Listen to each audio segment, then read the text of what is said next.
and Buyers League. The subject of today's tragic broadcast, the complete destruction of American children in the public schools of our country, mentally, morally, spiritually, and physically, through the hellish conspiracy of mental health and the one world government plan of UNESCO in the Communist United Nations. Make sure that no child can hear this recording, and only those older teenagers who are safe through your guiding love in their knowledge about sex and human emotions. We address this broadcast to every parent in the United States who has a child in the public schools.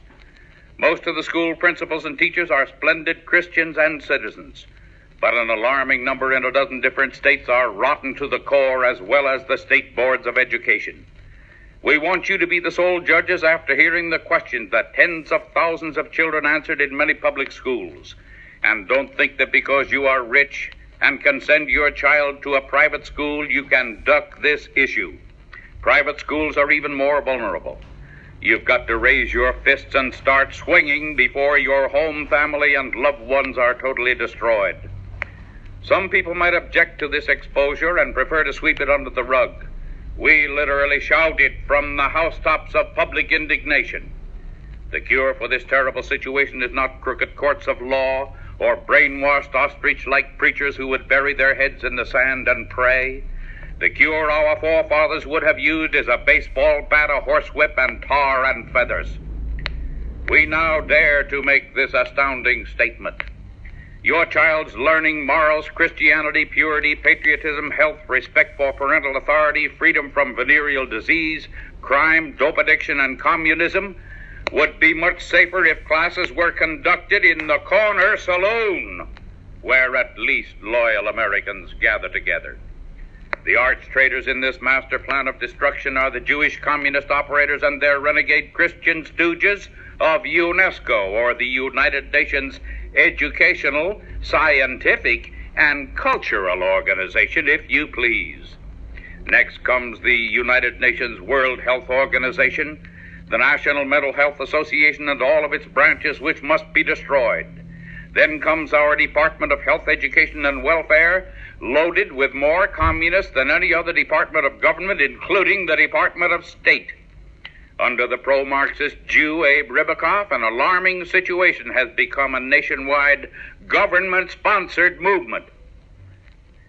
The Jew-controlled American Medical Association has kicked aside the learned surgeon and practitioner to make way for the psychiatrist quack and his crackpot schemes of destruction. Then come the school principals, teachers, and counselors who are in daily contact with your children. We first quote from the United Nations UNESCO booklet. If there is a red-blooded American listening, don't go out and get the hang rope yet until we read this UNESCO booklet.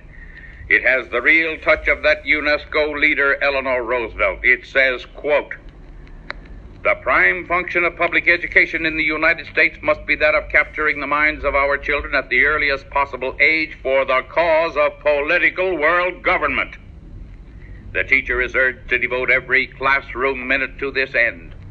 The teachers are to begin by eliminating any and all words, phrases, descriptions, pictures, maps, and classroom teaching methods which cause pupils to express or feel a particular love for or loyalty to the United States of America. Children exhibiting such prejudice as a result of prior home influence is the outgrowth of narrow family spirit. They are to be dealt an abundance of counter-propaganda at the earliest possible age to prepare the child for membership in the world society." End of quotation from the UNESCO booklet. And a miserable president of the United States has just bought $100 million worth of no-good UN bonds to keep these polecats in business with your money. Please, gentlemen, don't go out and string up anybody like Eleanor of UNESCO or Adlai, for you ain't heard nothing yet. Stand by, white man. You're about to take some of the actual exams that were given to your own children. You allowed them to be the guinea pigs at their own slaughter. Now it's your turn. Americans always had sense enough to keep medical quacks and their phony vaccines for our children's bodies out of the schools. Today, we don't even have sense enough to keep psychiatrist quacks, most of whom are not even doctors, from coming into the schools to tamper with our children's minds. Your first test as submitted to children in California is on the subject of sex. Our estimation of the people of California is pretty low for allowing these tests to be given in many schools there, mostly to 14 and 15-year-old children. This filth was copyrighted and sold by a foul creature named McHugh, instructor at Duke University in Durham, North Carolina. It is a 4-page leaflet, and the second page contains cutout drawings of both the male and female reproductive organs. The whole test was printed in the Santa Ana, California Register and Tribune of February 28, 1961. The child looks at the drawings to find the answer. Now you take the test, Mr. and Mrs. Parent. The same test a 14-year-old daughter took seated beside somebody's 15-year-old son. And if you don't act now, it'll be in your school next year or even tomorrow morning. Question. Where is the male most sensitive to touch? Question. During sexual excitement, what female parts become moist? Question. What is the name of the male organ for sex relations? Question. In douching, where is the nozzle of the syringe placed? And now give the proper word for each of the following conditions. What word describes low state of sex desire in women? What word describes lack of ability for sex, mostly in men? What word describes a woman who offers to have sex relations for pay? What word describes sex relations of an unmarried male with an unmarried female? What word describes sex relations with a member of the same sex? What word describes sex relations of a married person with someone other than husband or wife? When this test was given at Garden Grove's Westminster High School in California, not a word of protest was raised by the Hunting Beach Parent Teachers Association.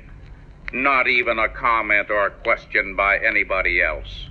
We can only say that dirty yellow California dogs. The following are the exact questions asked of 30 students in the 10th grade or second year of high school at Van Nuys, California, physiology class. The class is 16 boys and 14 girls. The teacher